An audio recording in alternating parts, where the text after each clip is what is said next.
Hi, I'm Matt, and I trained a model to classify code as either bug-fix related or non-bug-fix related. Let me tell you about it. This was for my master's in data analytics at Franklin University, and I wanted to be able to classify individual commits as either being bug-fix related or non-bug-fix related. So I built a tool called GitStractor. I actually started working on this, I believe, in late 2021, and I've presented this at a number of conferences, and I keep working on it as I can. And what GitStractor does is it looks at a Git repository, and it takes information about historical commits, and it dumps them into a CSV file. Now those CSV files can then be analyzed using a Jupyter notebook or Polyglot notebook or a data visualization or analysis tool like Power BI or Tableau or similar types of tools. And from there, I've been able to find a lot of very interesting analytical information about the health of repositories and the like.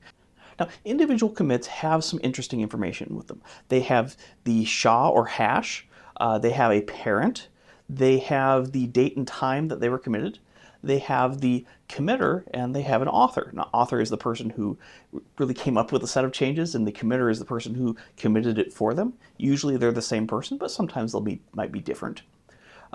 You will have information about the message the person has authored on that commit. So I might say, hey, I added a dark theme, or I might say I fixed the null reference exception we encountered last week. Those are the kinds of messages you might see. And I figured there's enough context in a commit message and the commit metadata that we could be able to determine if something is likely to be a bug fix commit versus not a bug fix commit without having to look at the individual details of the lines changed.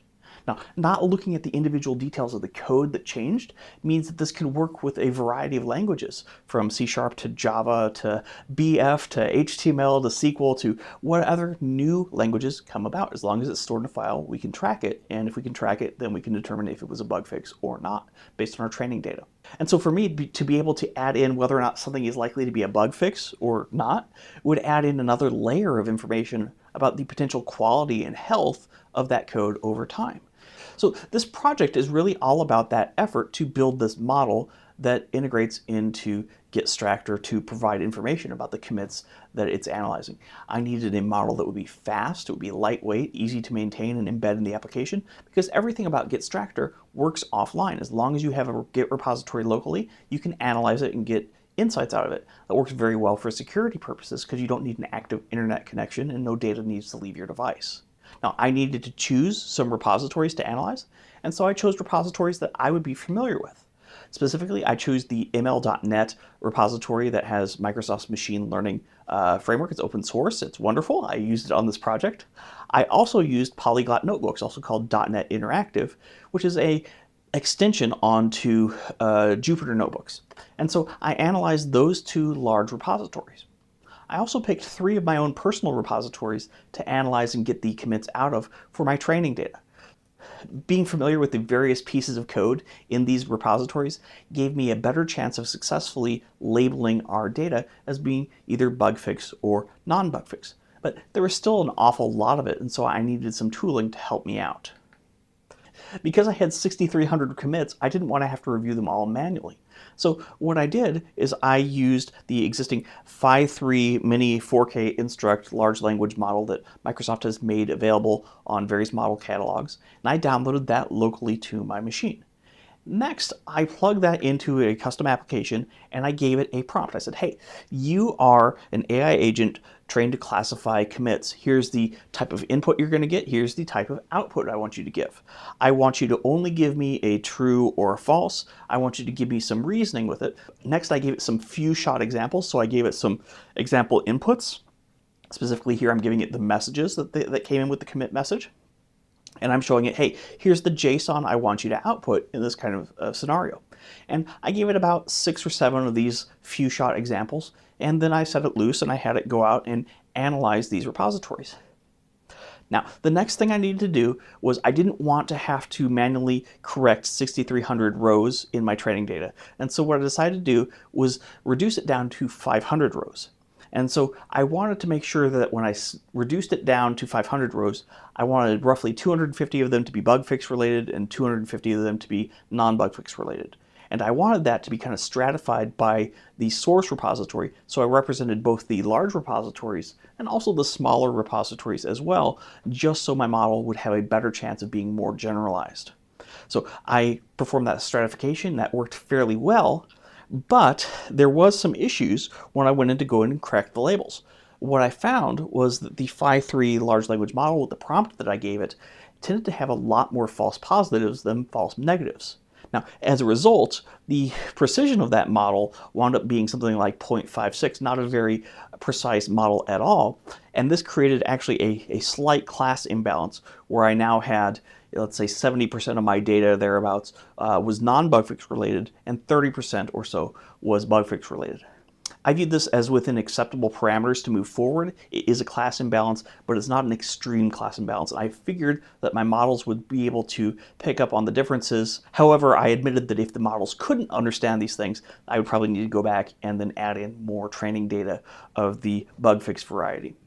Now, once I had those labels, I wanted to understand, hey, are these commits representative of the norm? You know, what are the trends I'm seeing? And one of the things that you do see in commits is you'll have a sizable number of commits that modify a whole lot of files.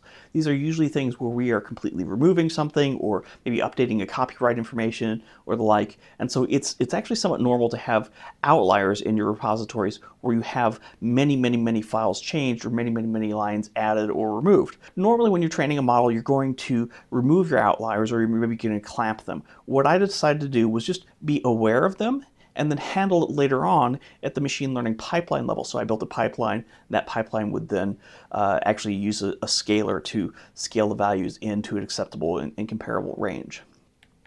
In my experience, the time and date a commit occurred is usually really helpful for me for knowing, is this a bug fix, is this not? And what I found was that, yeah, there's a normal curve that we have with our repositories when people are committing. But I did notice some interesting trends with this. Let's say the standard deviation on some of these repositories was significantly higher, and that wound up being that these repositories had people in multiple time zones working on the project. And the more I thought about this, the more I realized that giving it any information about time zones could potentially bias it against people in different time zones, people working different hours than the rest of the team. And the more I thought about it, the more I realized this is really kind of an ethical issue. I don't necessarily want to give it information about when the commit occurred unless I can really normalize that down to the individual person doing the commit and what their normal schedule is and what the time is relative to that normal schedule. I didn't have that information. We're not going to have that information when we're trying to inference on new repositories. So I decided the best thing to do would be just to remove all information about the time and date that a commit occurred. I also removed information about authors and the like because I didn't want it to be biased against specific types of authors or specific authors in general. I wanted a generalized model that would work well with a wide variety of repositories. So that left me with not a whole lot of information available to my model. My model was able to find some light correlations between whether or not something was a bug fix and other columns. The largest predictor was if it had any sort of files added to it. If a commit added new files, it was slightly less likely to be a bug fix commit than if it didn't add new files. So that was a helpful indicator, but it certainly wasn't a good indicator for most things. For most things, that information is hidden inside of the message column. And so I needed to actually featureize that message. And so I performed natural language processing to go in there and just extract n-grams from the words and from the characters in those words and see what trends and patterns that we could identify. And what I found was that we had some common unigrams and bigrams and trigrams that occurred, whether at the character or word level, and these really looked very promising. Things like update and fix, add, test, remove, things like that. These are all things that you would think might be highly associated with a bug fix commit or a non-bug fix commit. So that showed me that I was on the right track, and my correlation analysis actually further backed that up. So once I had my data set ready to go, I then hopped into ml.net, and the first thing I did was the simplest possible binary classification experiment I could using AutoML. AutoML basically says, hey, I'm going to build a pipeline for you. I am going to determine what model trainers we're going to try. I'm going to hyperparameter tune for you, and we're just going to try however long you tell me to, and I'm going to tell you what the best thing was that I came up with. The pipelines it came up with were a little complex. I actually had to build a custom set of libraries for this project, and one of the things I put into this set of libraries was a new magic command for Polyglot Notebooks that lets me visualize the transformer pipeline, and that helped me understand the generated pipeline that AutoML came up with. And that was actually really helpful for understanding the text featurization that it was doing and how it was handling my text and how it wasn't handling my text. And then after I did that, really the next thing that I did is I said, okay, well, AutoML did great, but I want more control. This is not removing stop words. This is not doing any sort of cleansing like I needed it to. We'll talk about that in a second. And so I'm going to have exact control over this, and I'm going to start using the exact settings I want, particularly at the unigram, trigram, bigram level, at the character level, at the word level. I was able to remove stop words. I was able to do some custom cleaning. What I did is I basically created my own custom pipeline that had my scaling, it had my value imputing, it had everything that you might think I might want, moving everything to lowercase, that kind of thing. But I also added in a custom pipeline step. What I wanted to do in this was actually go in there and replace all numbers with a placeholder. So when you see the issue 1234, it's going to instead be issue num. And when it sees, a URL like please refer to, my URL here, well, now it says please refer to some URL. Now, the reason I did that was because some of those URLs seem to be maybe a little sensitive and not something that I would want to train a model around on picking up was important versus not important. The other thing was, when you think about an issue number, I don't want my model to say, hey, if the issue number is 54321, that's a bug, but if it's 1234, that's a feature. And so it was important to me to obscure that information from the model. So that's part of why I did this. I wanted to make sure that the model was less likely to overfit the training data and more likely to be well generalized for other things. I didn't just use ml.net for this. I took a look at the scikit-learn models as well. I didn't do as much hyperparameter tuning. I didn't do as much model evaluation, pipeline development, things like that. But what I did do is I said, hey, is this the right ballpark? Am I looking at the right models? Did I forget something in ml.net? And that gave me a good baseline for comparison. I really did want ml.net here because GitStractor is a .NET application, and I wanted it to be able to use machine learning in process. And that meant either using an ml.net model or using a model that supported ONNX, Open Neural Network Exchange, and then importing that ONNX model into ml.net. But I figured I was best off if I had a native ml.net model to work with to begin with. Now, at my midpoint, I said, okay, I've trained a lot of different things. What performs the best? What performs the worst? What should I keep going with? What do I really want to invest more training time and more hyperparameter tuning in? And I really came down to a few key models, and I'm going to show you those in just slightly more detail here. One of my best models was a random forest. It was specifically the fast forest implementation in ml.net. The model parameters I looked at the most for performance-wise were the F1 score. I wanted to see models that had a good overall performance, especially because I had a class imbalance here between my positive classes and my negative classes, with my positive class being the minority. But I also really cared about the positive precision. I wanted to make sure that predictions from my models that were, say, yes, this is a bug fix commit, I wanted that to be really accurate. I didn't care as much if we missed a bug fix. So a type 2 error was more acceptable to me than a type 1 error. So I really wanted the precision of my models to be very high. And this one worked pretty well. I also noted that it did restrict the number of leaves in this random forest to help prevent the overfitting, and the PFI here made a bit of sense. It made sense to me that these things were all the things that the model would key in on, but most of them were really related to the individual character strings. It seemed to mostly ignore the other columns, which was interesting.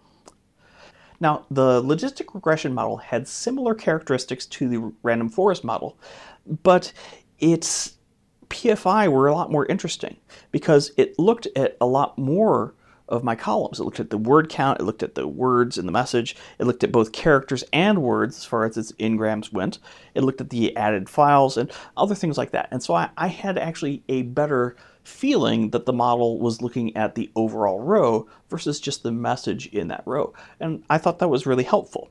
The metrics weren't quite as good as the random forest, but we all know that random forests tend to overfit anyway, and so I didn't find that to be terribly alarming. I looked at the light gradient boost model that performed very well. However, it did take a long time to train on my even small data set. I believe this is because this is highly dimensional data. When we look at the n-gram extraction from the message column, that adds a lot of dimensionality to the data, which I believe slowed down the light GBM, which really kind of disqualified light GBM from future consideration for me because I knew I'd be working with highly dimensional data. I did look at the support vector machines, and those performed okay, but not quite as well as anything else.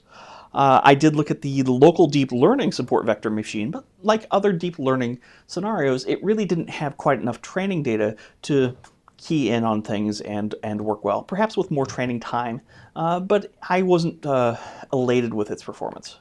I did look at an average perceptron for a smaller neural net, and it did okay, but not nearly as well as anything else, but it was a nice contender. And then finally, I looked at a field-aware factorization machine. Now this one's really interesting because this is supposed to work really well with highly dimensional data. However, it didn't perform quite as well as anything else. I do think I want to revisit this one with a little bit more training data in the future, but for now, it's not ready to be my primary model yet. It's funny when I looked at so many different things related to deep learning and advanced algorithms, but I really came down to random forest versus logistic regression for my final model selection. Their metrics were almost identical, with the random forest being slightly better in most regards. However, I ultimately decided to go with logistic regression for two reasons. First, I liked the PFI a little bit more. The feature importance seemed to make a little bit more sense. It seemed to use better strings. It seemed to use more of the individual row. But secondly, and probably more importantly, logistic regression is a calibrated model in ML.NET, while random forest is non-calibrated. And what that means is when I'm generating a prediction with my logistic regression model, I get back not just the predicted label, but I get back also the probability of one class versus another. And that's really helpful for me because if it's over 0.5, well, I know it's a positive prediction. If it's below 0.5, well, that's a negative prediction.